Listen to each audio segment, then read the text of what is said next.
si, il va faire chaud. Parce que ça donne sous cet angle, mon dieu les cloques. Il fait une chauffe, je risque d'avoir la moustache en sueur. Le setup est mis, l'eau est là. Ah ça tabasse, là c'est officiellement l'été hein.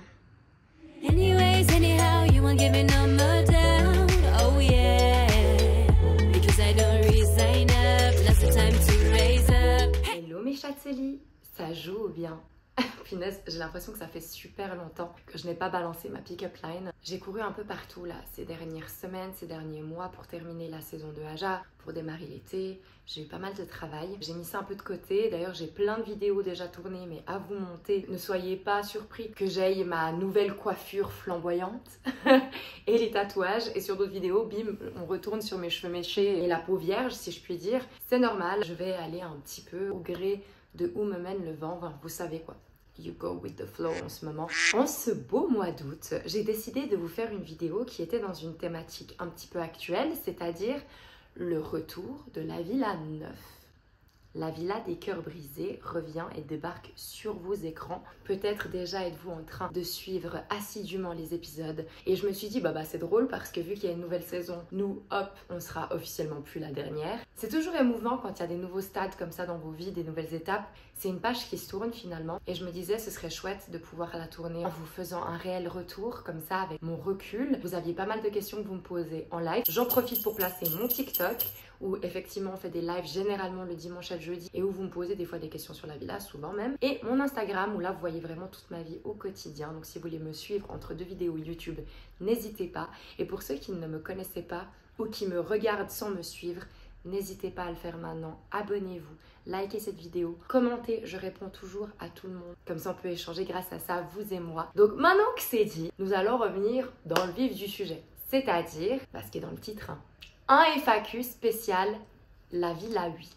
Donc, je vous ai préparé là, sur mon ordinateur, toutes vos questions, toutes vos indiscrétions. J'en ai sélectionné plusieurs. Je pense que je vais faire cette vidéo en 2 parties. Comme ça, je peux quand même prendre le temps de bien tout développer. Vous savez comment on aime parler et blablater ici. Donc comme ça, vraiment, je vais essayer de répondre le plus honnêtement possible, de façon la plus transparente. De toute manière, vous savez ici, on parle toujours français, on assume tout, on est ce qu'on est. Donc je vais essayer vraiment de répondre au maximum à vos questions. Donc on va pas faire une introduction plus longue que ça. Je vous propose de rentrer directement dans la première question. Alors c'est le compte Télé-Réalité Fan qui m'a posé non pas une, mais 4 questions. Mais comme elles sont toutes les 4 pertinentes, je me suis dit que c'était bien de commencer par ça vu que c'est un compte qui est vraiment basé et axé sur la télé-réalité et les candidats de télé. Donc il a des questions assez pertinentes, je trouve, à poser. Et ça va nous lancer ce petit FAQ. Dans sa première question, il me demande: la Villa 8 est-elle la dernière saison de la Villa? Je pense que c'est vraiment le meilleur moyen de démarrer cette vidéo parce que comme je disais en introduction, désormais il y a la Villa 9 qui a débarqué sur TF1 TFX. Donc je trouvais ça cool de commencer par ça parce que vous avez déjà la réponse. Ça n'est pas la dernière saison. On y a cru. On y a cru parce que Lucie Mariotti avait annoncé la fin de sa carrière à ce niveau-là, qu'elle ne ferait plus l'émission et elle fait son grand comeback pour le plus grand bonheur de tous, en tout cas du mien. Dites-moi ce que vous en pensez à ceux qui suivent déjà la Villa. Qu'est-ce que vous pensez de cette saison 9? Est-ce que vous préfériez avec les anonymes? Est-ce que vous préférez avec les candidats de télé-réalité connus et reconnus, même qui ont déjà participé une ou plusieurs fois à la Villa des cœurs brisés? Ce qui m'amène à sa deuxième question. Tu aimerais refaire la Villa? Alors, quand Lucie, elle avait annoncé son départ, la réponse était non. Parce que moi, si je faisais la Villa, c'était vraiment pour Lucie Mariotti, pour rien d'autre. Vous savez que de faire de la télé pour faire de la télé, ça ne m'intéresse pas. Mais ça, on va y revenir sur les prochaines questions, parce qu'il y a évidemment une question qui revient tout le temps, vous vous en doutez. Mais sans Lucie, ça m'intéressait pas. Maintenant que je sais que Lucie est de retour, oui, ça m'aurait beaucoup plu de refaire une fois la Villa, sachant que je suis toujours célibataire plein fer, que je suis toujours une catastrophe à ce niveau-là en amour.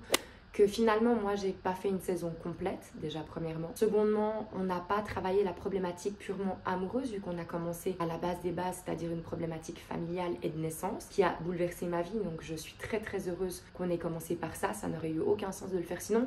C'est clair que ça a des répercussions sur ma vie sentimentale, donc ça avait du sens de le faire comme ça. Maintenant, vu que je suis toujours dans une idée, une optique de vouloir fonder ma famille, me poser, me caser et trouver l'amour de ma vie avec un grand A, j'aurais effectivement adoré pouvoir cette fois y retourner pour partir sur une problématique plus amoureuse. Ouais.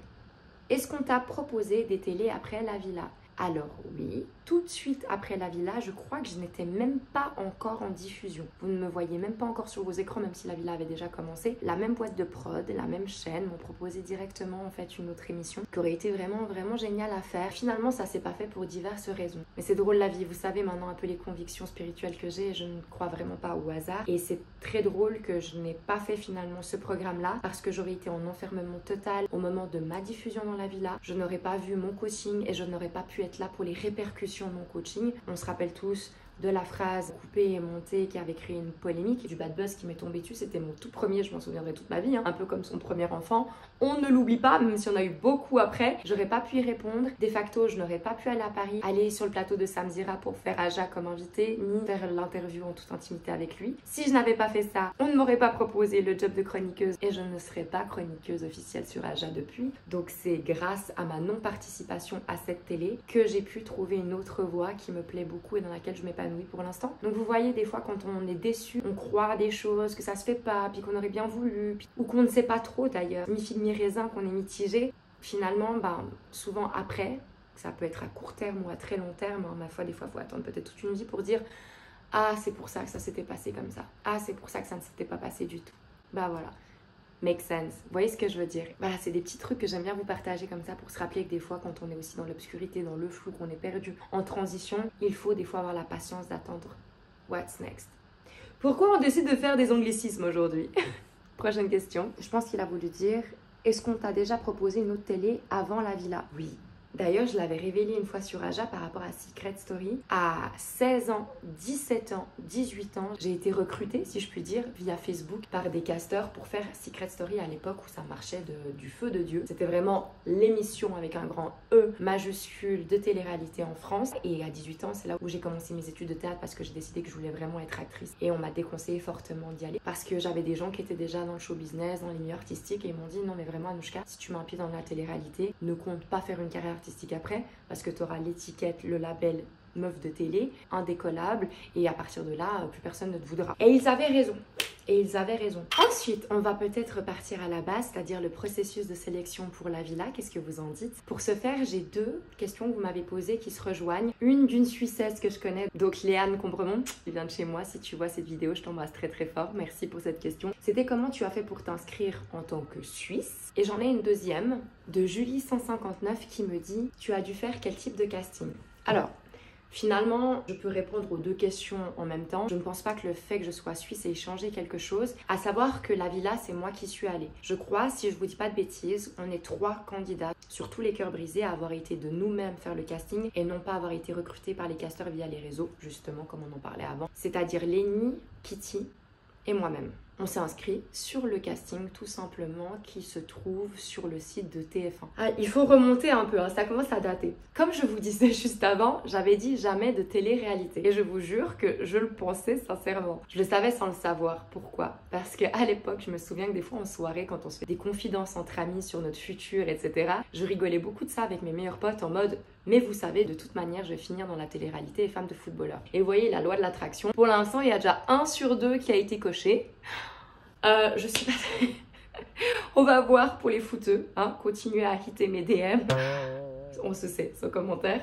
Non, mais blague à part, c'est vrai que jusque-là, j'avais dit pas de télé-réalité. Et puis, ce qui s'est passé, c'est que pendant la période Covid, je me suis mise à fond dans la muscu. Et ensuite, j'ai repris les sports de combat. Et ça, ce sera un sujet d'une vidéo à part entière de comment ça a transcendé ma vie. À quel point maintenant, j'hésite même à en faire mon métier pour pouvoir aider les gens comme moi, ça m'a aidé. Mais m'a beaucoup aidé aussi dans tout ce qui est thérapie et ma santé mentale. Et à changer surtout mon mindset. Voilà, toute une philosophie de vie en fait, un lifestyle qui fait que je ne sais pas pourquoi, j'ai décidé que je voulais faire Koh-Lanta, alors que c'est une émission que je regardais vraiment depuis très très longtemps. Mais là, non seulement je la regarde, mais j'ai décidé que, cette fois c'est mon moment, tu vas faire Koh-Lanta. Et ce que j'ai fait, c'est que, je crois en 2021, la première fois, 2022, 2021 je crois, enfin bref, j'ai rempli donc sur TF1 le dossier pour Koh-Lanta, tatatatata. À l'époque c'était par papier. J'avais dû leur envoyer une lettre et je sortais avec un franco-suisse mais qui habitait du côté français. Donc lui me l'avait posté pour que ce soit la Poste France directement et que ça ne se perd pas en route. On a vraiment fait tout en sorte pour que ça passe. Et grosse surprise, alors que j'ai entendu je ne sais pas combien de fois combien c'est dur de faire Koh-Lanta, combien c'est dur d'être juste tiré en fait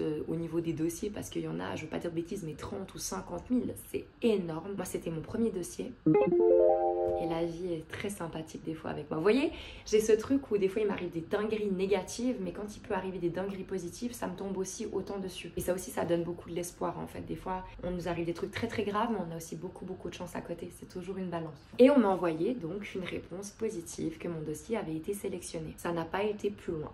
Mais j'aurais dit, c'est pas grave, vous allez voir combien je suis tenace et têtue et quand j'ai décidé quelque chose, je le fais. Et je ne lâche pas. Et je leur ai dit, bah, du coup, je vais continuer de m'inscrire chaque année jusqu'à temps que ça passe jusqu'au bout. Seulement l'année d'après, ils ont changé les dates. Je me suis dit, bon, la dernière fois, j'étais vraiment, je crois que j'avais envoyé la dernière semaine possible au niveau de la date pour ne pas dire les derniers jours. Et je me suis dit, bon, bah, je vais m'y prendre un peu plus tôt cette fois, genre 1 mois à l'avance. Sauf que ces petits filous, je sais pas si c'est pour voir si on est à l'affût comme ça sur le site de TF1, ils ont changé la date. Et j'étais 1 mois trop tard. Alors je pensais être 1 mois trop tôt. Et cette fois-là, c'était plus par papier, on pouvait tout remplir électroniquement et envoyer par email. Donc je leur ai envoyé mon dossier en mode, je sais, je suis désolée, je crois même que dans le titre, j'ai mis urgent, je vous en supplie, ouvrez ce mail.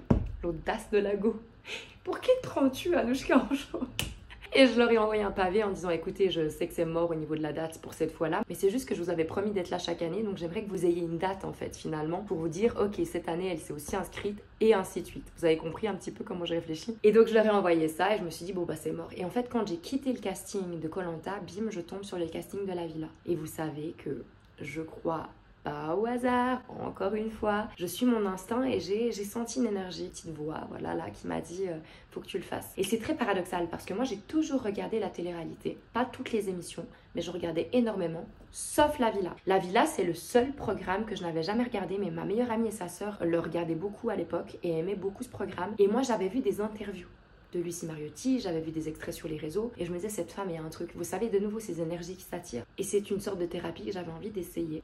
Je crois d'ailleurs que dans le formulaire d'inscription, parce que oui, donc du coup je me suis inscrite facilement en fait sur le site de TF1, sous les castings, sous la Villa des Cœurs Brisés, et je crois même, j'aurais dit, j'ai même pas besoin d'être prise au casting, mais est-ce que vous pourriez me donner un rendez-vous avec cette femme? J'aimerais juste la rencontrer et avoir une séance avec elle parce que c'est ultra compliqué de trouver un créneau sur son site. En plus, moi je suis déjà en thérapie en Suisse et chez nous c'est remboursé par l'assurance, Dieu merci, sinon moi j'aurais aucune chance de pouvoir me traiter, me soigner pour mes troubles. Mais voilà, des fois je vois lire en mode tu crois vraiment que c'est dans une télé-réalité qu'on peut faire une thérapie, nanana. Bah la preuve que si. Il y a un petit fun fact comme ça de derrière les fagots que je vous mets maintenant déjà. Quand je suis rentrée de la villa, il s'est passé un truc tellement fort que quand je suis allée chez ma psy la première fois, elle m'a dit incroyable.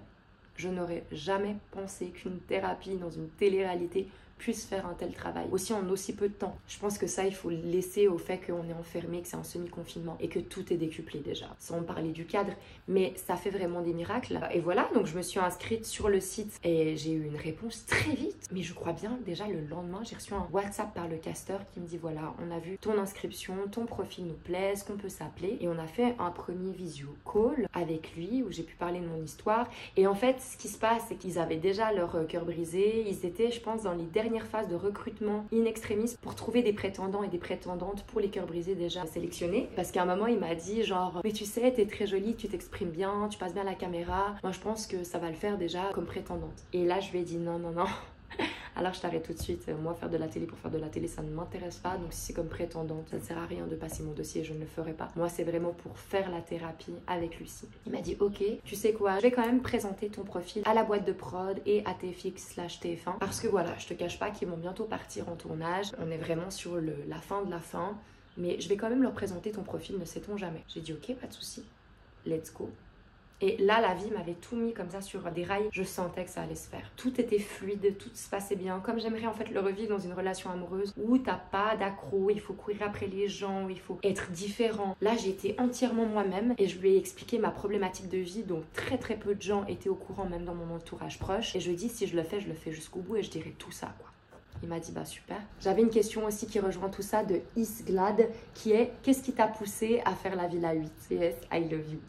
Cœur sur toi, back, ma belle. Avec ce que je viens de dire là, j'ai répondu également à cette question-là. Il a monté le dossier et très peu de temps après, 1 ou 2 jours après, il m'a appelé super tard. Et je me suis dit, bah vu l'heure à laquelle il m'appelle, c'est pour me dire, écoute, je suis désolée, mais voilà, ton dossier n'est pas retenu pour cette fois, bonne continuation à toi. On te rappellera au cas où si on ne t'oublie pas d'ici là. Et que nenni, il m'a appelé en mode, j'avais besoin de te le dire. La journée s'est terminée très tard, mais j'avais quand même besoin que tu le saches.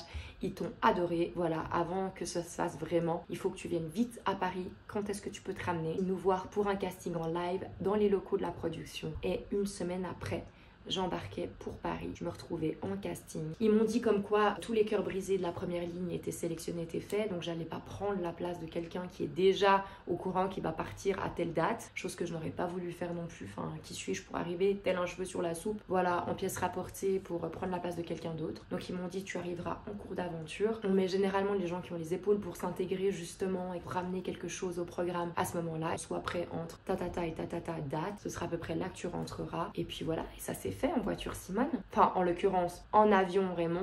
Et me voilà quelques semaines après à débarquer au Mexique, que je connaissais déjà, à me trouver dans un hôtel quelques jours avant de rentrer officiellement dans la villa. Ce qui tombait à la Saint-Valentin, le 14 février. Et c'est là où j'apprends que je ne vais pas rentrer toute seule dans la maison. Et d'un côté ça me soulage, d'un côté ça me stresse. Et il s'avère que mon binôme d'entrée, c'était Lénie. Voilà. Du coup, vu que je parle de Lénie, j'ai décidé de faire cette question que Théo.grn m'a posée, c'est-à-dire un mot pour chaque candidat. Déjà, il va falloir que je me rappelle de chaque candidat. Je vais parler des candidats que j'ai connus. C'est-à-dire que les cœurs brisés qui sont partis avant que j'arrive, etc. Bah, j'ai pas vraiment de mots pour eux. Enfin, je pourrais dire Amandine Beauté, parce que pour moi, c'est une des plus belles femmes du milieu de la télé-réalité. Mais ça n'a pas vraiment de sens, ce serait un petit peu trop superficiel. Donc, je vais parler des candidats que j'ai connus et que j'ai assez côtoyés pour donner un mot, ok? Alors, Solène, comtesse. Rosanna, jumelle. Kitty, leçon. Lucas, trouble, problème. Vital, acteur studio. Lénie, binôme. Ah ouais, malgré tout, ça reste mon binôme. Hein. Je ne cracherai jamais dans la soupe. Lolobat, nymphe. Alors attention, pas nymphe genre nympho. Hein. Nymphe genre au côté mystique du terme, la nymphe des rivières, de l'eau, etc. Je préfère préciser, j'ai pas le choix parce qu'on sait jamais avec les réseaux. Jade, instable. Geronimo, stabilité. Jérémy, fiabilité. Et les deux, je vais rajouter un petit bonus, je vais dire sagesse. Les deux, franchement, au niveau de l'énergie, de leur âme incarnée, c'est les deux des sages. Donc je peux rajouter ça pour eux. Et je vais rajouter quand même deux prétendants qui ont énormément compté pour moi. C'est Benjamin, voilà, Golden Boy, je l'aime d'amour. Et ma petite clarinette, Clara aussi, amitié. On parle pas assez des prétendants, on a tendance à mettre que les cœurs brisés en avant, mais c'est vraiment des gens que je garde auprès de moi. Ce qui m'amène à la prochaine question, qui est une question qui est revenue plein de fois. Si vous êtes d'accord, je ne vais pas lire toutes les questions sur le sujet. Hein. Ma petite Natacha Weger qui dit « Quels ont été tes coups de cœur amicaux dans la villa et avec qui tu es toujours en contact ?» Donc je pense que par rapport à ce que je viens de dire là, vous avez compris. Donc c'est Jérémy et Benjamin. Geronimo, Clara, je suis toujours en contact avec ma Rosanna. D'ailleurs, dès qu'on s'appelle, nous, c'est horrible, on s'appelle 3, 4, 5 heures. Kitty, mais ça, je pense que je vais pouvoir en revenir sur une prochaine question. Solène, même si c'est toujours impossible de se voir et que, bon, au bout d'un moment, j'ai jeté l'éponge. Et c'est les gens avec qui je suis encore en contact à l'heure actuelle. Voilà. Ce qui répond également à la question de Maïs Serrault, les personnes avec qui tu es encore en contact. J'ai eu pas mal de questions comme ça pour savoir un peu quels sont nos liens à tous. Sinon Marilyn qui me demande à juste titre, parce que je sais comment elle aime les garçons, donc mes Golden Boys, hein, Jérémy et Benjamin. À part les garçons qui sont réellement restés en contact, est-ce amitié ou simple connaissance? C'est les deux. Les personnes avec qui, depuis le début, il y a eu une attraction très forte et avec qui je n'ai jamais eu de sentiments troubles, ambigus, où je me disais, vous savez, cette petite voix intérieure qui me dit, fais quand même attention, bah c'est resté, j'ose espérer, mes amis. C'est des personnes que, voilà, que moi j'aime d'amour très fort et j'espère que c'est réciproque et c'est pour ça qu'on continue de se parler et de se voir dès qu'on peut, même si c'est très compliqué avec toutes nos vies fast life. Et puis les autres qui finalement, il n'y avait pas ce coup de foudre amical ou avec qui il a pu y avoir des petites embrouilles sans être une vraie problématique, bah c'est resté des simples connaissances. Natacha Wenger, de nouveau, qui me dit avec qui tu es encore en contact, quelle personne t'a déçu par la suite, qui a été ton coup de cœur. Pour les coups de cœur, je pense que vous l'avez compris, je ne pourrais pas en choisir un, mais j'en ai quand même 4 ou 5. Et pour les personnes qui m'ont énormément déçue, alors il faut faire le distinguo finalement des déceptions amicales qui certainement font plus mal encore que les amoureuse. Je mets vraiment des guillemets parce qu'on parle d'amourette ici. Mais voilà, évidemment que j'ai été déçue de ce qui s'est passé avec Vital et notre relation. Mais là, en vrai, 1 an et quelques après, je m'en fiche complètement. Je pense que lui s'en est d'ailleurs toujours fiché. Moi, ça m'a pris un petit peu plus de temps parce que j'étais sincère dans ma démarche et dans mes émotions. En vrai, ça n'a plus aucune importance. Alors que les douleurs, les déceptions et les trahisons plus amicales me font toujours de la peine. Donc c'est marrant comme c'est pas le même curseur. Il y a eu une déception, bah vous le savez déjà, vous avez bien vu avec les rebondissements et je crois que d'ailleurs il m'a toujours bloqué avec Lénie.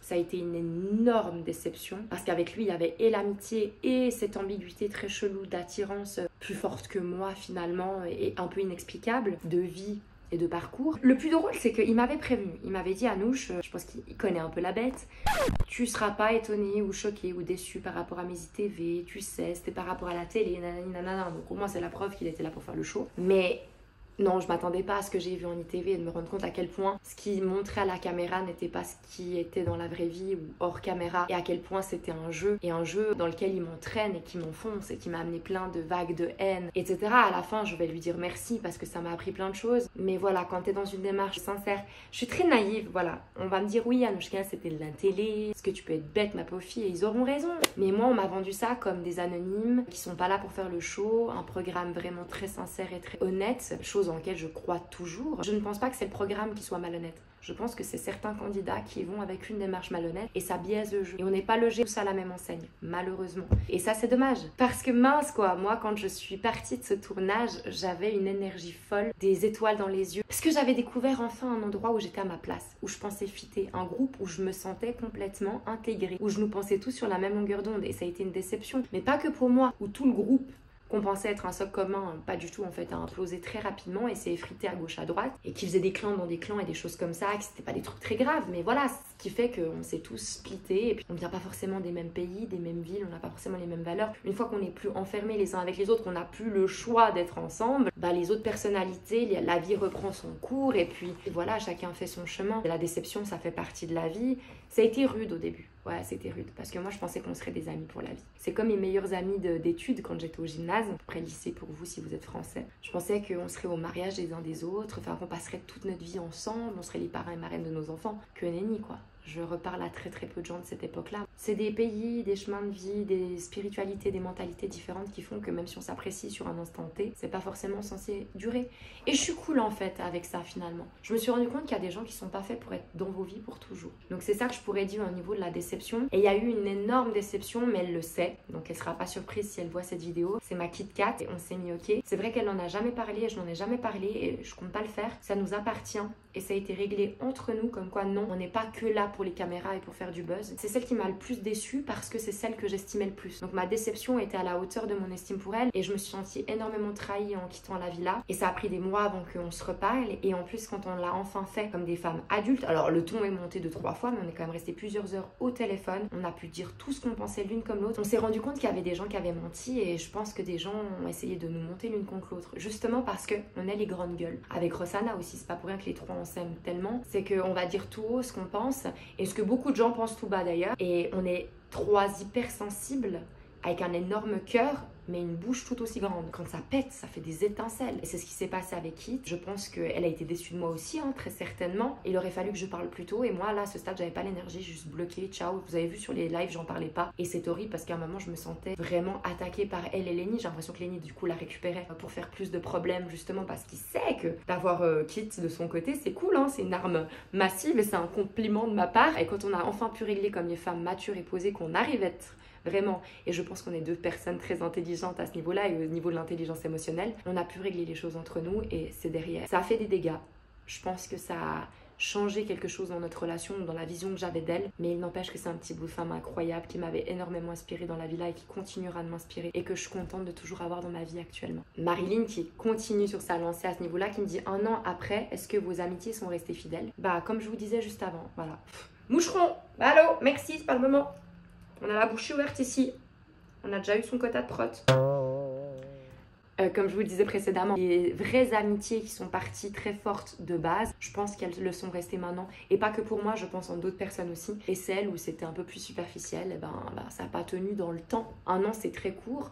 Mais c'est quand même pas mal de temps aussi. Et les liens qui sont moins forts, eh ben, ils n'arrivent pas à tenir à travers le temps, les voyages, la géographie et les aléas de la vie personnelle. Et pour terminer sur le sujet amitié, lien entre cœurs brisés, Sarah qui nous dit, est-ce que tu avais des amis dans la villa / des ennemis? Donc des amis, je pensais tous. Des ennemis, je m'en rendais pas compte. Même s'il y a eu un événement qui a été coupé au montage que vous avez pas compris. On a l'impression que j'ai passé ma journée à pleurer pour le départ de Lenny alors que je pleurais pour totalement autre chose. À ce moment-là, Lenny n'était pas dans la villa, il était en coaching. Il s'est passé un prank, mais à partir du moment où ça blesse les gens, je ne vois pas comment ça peut être de l'humour ou comment ça peut être pris de façon drôle. Je pense que c'était pour faire des séquences qui s'est passé en fait entre plusieurs personnes contre moi sans savoir qui c'était, donc c'était encore pire pour moi parce que je voyais qu'on se fichait de moi mais je ne savais pas qui. Et quand le poteau rose a explosé, a été révélé, je me suis rendu compte que c'était Jade, Kitty et je suis con quoi.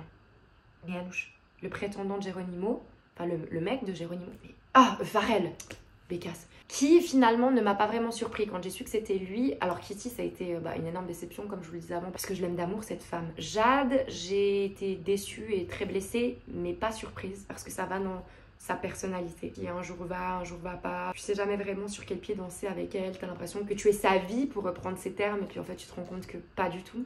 Et Pharrell, pas du tout surprise parce que c'est vraiment, vous savez, le stéréotype de la bitch dans les films américains, dans un groupe qui adore en fait gossiper sur tout le monde et puis créer des problèmes, mettre le feu aux poudres en fait et puis regarder la maison brûler en mangeant du popcorn. Ça s'est pas beaucoup vu à l'image je pense parce qu'il était prétendant et parce qu'on était des caractères déjà très forts. Et aussi m'avait dit en privé qu'il s'était restreint un peu de peur d'en faire trop par rapport à son image, mais nous on savait qu'il était comme ça et c'est un duo avec Kitty, voilà. Vous savez, on aime les gens pour leurs défauts comme leurs qualités. Et je dis des fois avec des gros guillemets. Je sais que Kitty, quand elle est avec lui, elle a ce côté-là. Et quand elle est avec moi, elle l'aura pas. En fait, en fonction de aussi nos amitiés avec qui on est, c'est toujours nous, c'est toujours nos couleurs, mais dans des teintes un peu différentes, voilà. Donc ça m'a fait énormément de mal. De là à parler d'ennemis, je ne pense pas. Je sais que j'ai Lucas Drake qui me déteste. Je l'ai vu pendant la diffusion, ça a été dur. Et comme je l'ai déjà dit dans ma vidéo, je vous la mets d'ailleurs, on me largue à la télévision, où j'en parle. Ce qui est dingue, c'est la personne dans la villa qui me ressemble le plus, Lucas. Je pense que des fois, vraiment, on déteste chez les autres ce qu'on n'accepte pas chez soi. C'est dommage parce que moi, je n'ai rien contre lui. D'ailleurs, je n'ai pas, on parle d'ennemis et amis, mais je n'ai aucune rancœur, aucune haine contre personne. Là, l'eau, elle a vraiment coulé sous les ponts. Et très rapidement, j'en avais plus. Ça fait mal, oui. Certains t'apprennent des leçons, donc merci à eux. Et on évolue et on passe à autre chose et on move on. Et moi, j'ai pas envie d'avoir de la colère ou de la haine contre personne. Et puis, s'il y a des gens qui ne peuvent pas me voir en peinture, ça, c'est leur problème. C'est de regarder avec eux-mêmes. En tout cas, moi, il n'y a personne que je ne peux pas voir en peinture. Il y a des gens avec qui je ne pourrais pas avoir de lien, que je ne pourrais pas côtoyer parce qu'on n'a pas les mêmes valeurs et les mêmes principes. C'est tout. Et c'est OK, en fait. Voilà. Je crois que c'est fini sur le topic des amitiés. Et j'arrive à la dernière question pour cette FAQ partie 1 sur la Villa 8, qui est de Anta NNG, qui dit... Pourquoi personne du casting de la villa n'est dans les 50? Ça va se répondre de façon très simple, nous avons un contrat. Donc quand on est sorti de la villa, on avait X temps, on était sous contrat avec la boîte de prod, avec la chaîne, donc on ne pouvait pas aller sur une chaîne concurrente. Donc ceci explique cela, les 50 étant juste derrière. Mais du coup, Anta NNG, ça me fait penser que c'est pas très gentil pour Vital. T'en as oublié un, Vital est allé faire les 50 juste après la villa. Et à ceux qui se demanderaient pourquoi, je ne sais pas, faut lui demander. Soit il a pu négocier son contrat, vu que lui, c'était le seul non anonyme qui avait déjà fait une télé-réalité. Donc peut-être qu'il savait qu'il allait en enchaîner potentiellement, donc il a pu faire péter la clause de son contrat. Soit il a décidé de payer la somme qu'on doit payer en cas de concurrence. Et dans ce cas-là, vu qu'il n'a fait même pas une demi-journée de tournage, je crois que c'était un des premiers à se faire éliminer, je pense qu'il n'a pas du tout dû rentabiliser l'argent qu'il a gagné pour les 50 et l'argent qu'il doit à la chaîne pour rupture de contrat. Mais bon, ça c'est à lui qu'il faut demander et c'est à lui de décider de ce qu'il veut faire de son argent, de l'argent de son père ou de sa vie. Donc voilà, c'est vrai que j'ai pas parlé de Vital dans cette première vidéo. Croyez-moi que dans la FAQ numéro 2, évidemment qu'il y a des questions sur Vital. Il y aura même des questions sur Lenny. Je vous promets d'y répondre. J'ai réussi à me défiler là dans cette première partie. Mais vous inquiétez pas, la sauce arrive pour la partie 2. Donc en attendant, je vous propose de rester à l'affût pour la prochaine vidéo. Avec le reste de mes petites indiscrétions sur la Villa 8. Prenez soin de vous, protégez-vous. Vos petits cœurs, protégez vos proches, hydratez-vous parce que moi aujourd'hui je meurs de chaud. Mon téléphone a surchargé, j'ai dû l'arrêter plusieurs fois parce qu'on surchauffe. Donc de faire ces vidéos c'est une tanasse mais c'est pas grave. Vous le méritez mes chatseliers et vous avez le droit de tout savoir. Je vous dis à très vite.